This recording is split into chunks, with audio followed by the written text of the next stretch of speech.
ಇದು ಹಳೆ ಕಾಲದ ಅತ್ತೆ ಸೊಸೆಯ ಜಗಳದ ಕಥೆಯಲ್ಲ, ಆಧುನಿಕ ಅತ್ತೆ ಸೊಸೆಯ ವಿಚಿತ್ರ ಕತೆ. ಕತೆ ಹೆಸರು ಅತ್ತೆ ಸೊಸೆ ವಾಟ್ಸಾಪ್ ಸ್ಟೇಟಸ್. ಬೆಂಗಳೂರು ನಗರದ ಒಂದು ಸುಂದರ ಅಪಾರ್ಟ್ಮೆಂಟಲ್ಲಿ ಶಾಂತಾದೇವಿ ತಮ್ಮ ಮಗ ಕಾರ್ತಿಕ್ ಮತ್ತು ಸೊಸೆ ಸವಿತಾಳೊಂದಿಗೆ ವಾಸ ಮಾಡ್ತಾ ಇದ್ರು. ಶಾಂತಾದೇವಿಗೆ ಸುಮಾರು 55 ವರ್ಷ, ಆದರೆ ಅವರ ಮನಸ್ಸು ಇನ್ನೂ 25 ವರ್ಷದವರಂತೆ ಯೌವನದಿಂದ ಕುಡಿತು. ಬೆಳಗ್ಗೆ ಎದ್ದ ತಕ್ಷಣ ವಾಟ್ಸಪ್ ನೋಡೋದು, ಮಧ್ಯಾಹ್ನಕ್ಕೆ ಫೇಸ್ಬುಕ್ ಬಗ್ಗೆ ಮಾತಾಡೋದು, ಸಂಜೆ ಯೂಟ್ಯೂಬಲ್ಲಿ ಶಾರ್ಟ್ಸ್ ಹಾಕೋದು, ರಾತ್ರಿ ಇನ್ಸ್ಟಾಗ್ರಾಮಲ್ಲಿ ರೀಲ್ಸ್ ಹಾಕೋದು. ಅವರು ಯಾವಾಗಲೂ ಹೇಳ್ತಾ ಇದ್ರು, ನಾನು ಹಳೆ ಕಾಲದ ಅತ್ತೆ ಅಲ್ಲ. ಅತ್ತೆ ಹೇಳಿದ ಈ ಮಾತು ಕೇಳಿ ಸವಿತಳಿಗೂ ಖುಷಿಯಾಗಿತ್ತು. ಆದರೆ ಕೆಲವೇ ದಿನಗಳಲ್ಲಿ ಸವಿತಾಗೆ ಅರ್ಥ ಆಯಿತು, ಅತ್ತೆ ಹಳೆ ಕಾಲದವರಲ್ಲ ಎಂಬುದು ನಿಜ, ಆದರೆ ಹೊಸ ಕಾಲದವರಾಗಿದ್ದರು, ಅವರ ಆಟಿಟ್ಯೂಡ್ ಮಾತ್ರ ಬದಲಾಗಿರಲಿಲ್ಲ ಅನ್ನೋದು. ಅಂದಾಗೆ ಕಾರ್ತಿಕ್ ಮತ್ತು ಸವಿತಾ ಇಬ್ಬರು ಸಾಫ್ಟ್ವೇರ್ ಇಂಜಿನಿಯರ್ ಆಗಿದ್ದರು. ಸವಿತಾ ಮನೆ ಕೆಲಸ, ಆಫೀಸ್ ಕೆಲಸ ಎರಡನ್ನೂ ನೋಡ್ಕೊಳ್ತಿದ್ಲು. ಅತ್ತೆಯನ್ನು ತುಂಬಾ ಚೆನ್ನಾಗಿ ನೋಡ್ಕೊಳ್ತಿದ್ಲು.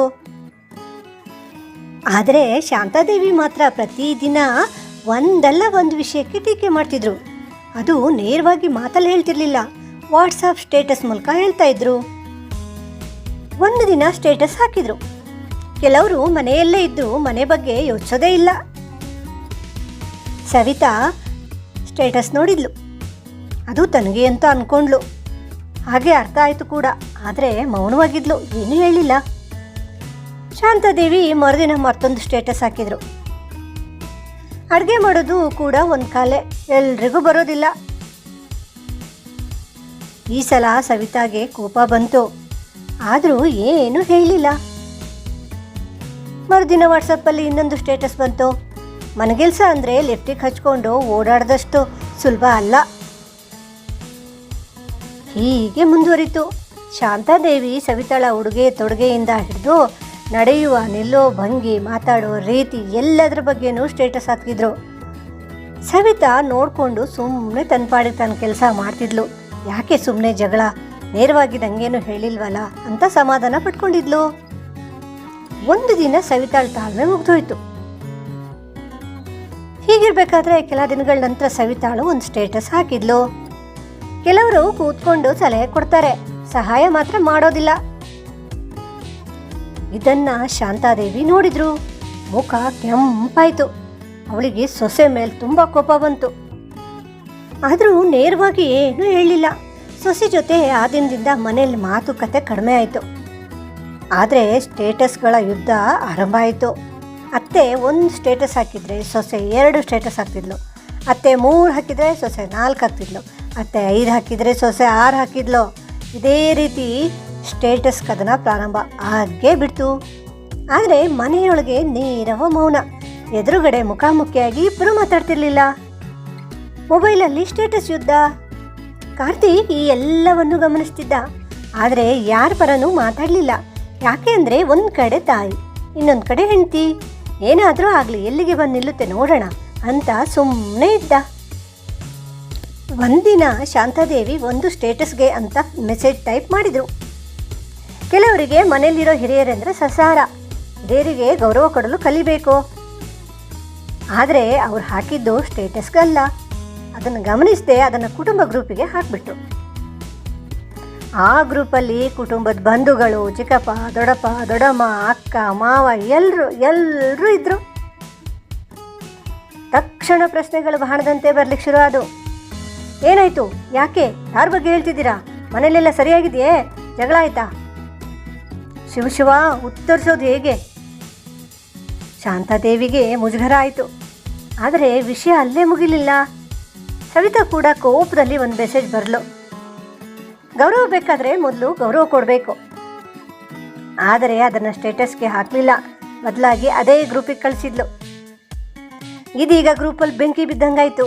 ಗ್ರೂಪಲ್ಲಿ ಪರ ವಿರೋಧ ಕಾವೇರ್ತು. ಕೆಲವರು ಅತ್ತೆ ಪರ, ಅತ್ತೆ ಹೇಳಿದ ಸರಿ. ಕೆಲವರು ಸೊಸೆ ಪರ, ಸೊಸೆ ಹೇಳಿದ ಸರಿ. ಒಂದು ಮನೆಯ ಸಣ್ಣ ವಿಷಯ ಇಡೀ ಕುಟುಂಬದ ಚರ್ಚೆ ಆಗ್ಬಿಡ್ತು. ಆ ರಾತ್ರಿ ಕಾರ್ತಿಕ್ ತುಂಬ ಬೇಸರಗೊಂಡ. ಇಬ್ಬರೂ ಮಾತಾಡ್ತಿರ್ಲಿಲ್ಲ. ಅವನು ಹೇಳಿದ ಮಾತುಗಳನ್ನು ಕೇಳೋ ಪರಿಸ್ಥಿತಿಲಿ ಇಬ್ಬರೂ ಇರಲಿಲ್ಲ. ಅವನು 2 ಮೊಬೈಲ್ಗಳನ್ನು ತಗೊಂಡ. ಇವತ್ತು 1 ಗಂಟೆ ಯಾರೂ ಮೊಬೈಲ್ ಮುಟ್ಟಬಾರ್ದು ಅಂತ ಹೇಳ್ದ. ಮೊದಲಿಗೆ ಇಬ್ಬರು ಒಪ್ಪಲಿಲ್ಲ. ಆದರೆ ಕಾರ್ತಿಕ್ ಹಠ ಹಿಡ್ದ. ಆದರೂ ಒಪ್ಪದಿದ್ದಾಗ ಕಾರ್ತಿಕ್ ಜೋರಾಗಿ ಗದ್ರದ.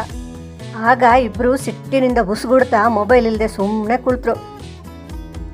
ಬಹಳ ದಿನಗಳ ನಂತರ ಒಬ್ಬರ ಮುಖವನ್ನೊಬ್ಬರು ನೋಡಿದ್ರು.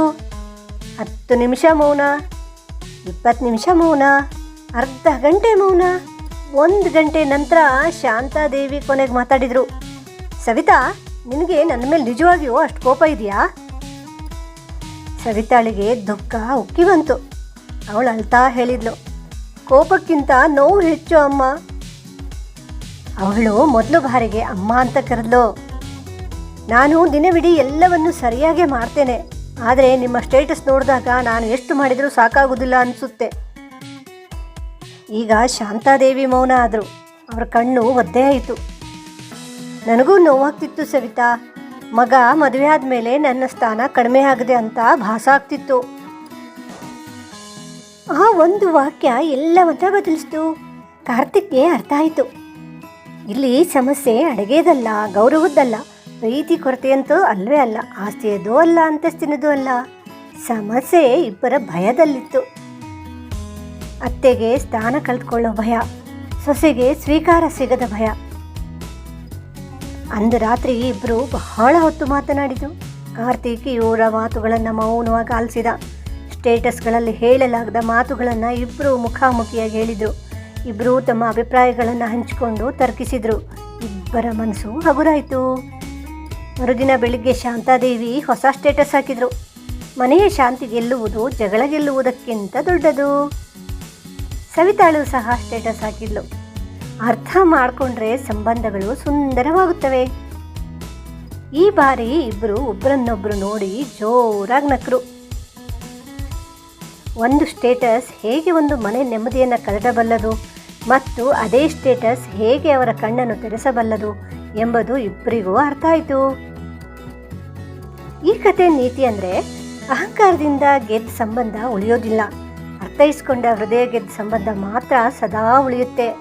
ಸ್ನೇಹಿತರೆ, ಇಂದಿನ ಅನೇಕ ಮನೆಗಳಲ್ಲಿ ಜಗಳಗಳು ಮಾತಿನಿಂದ ಆರಂಭ ಆಗೋದಿಲ್ಲ.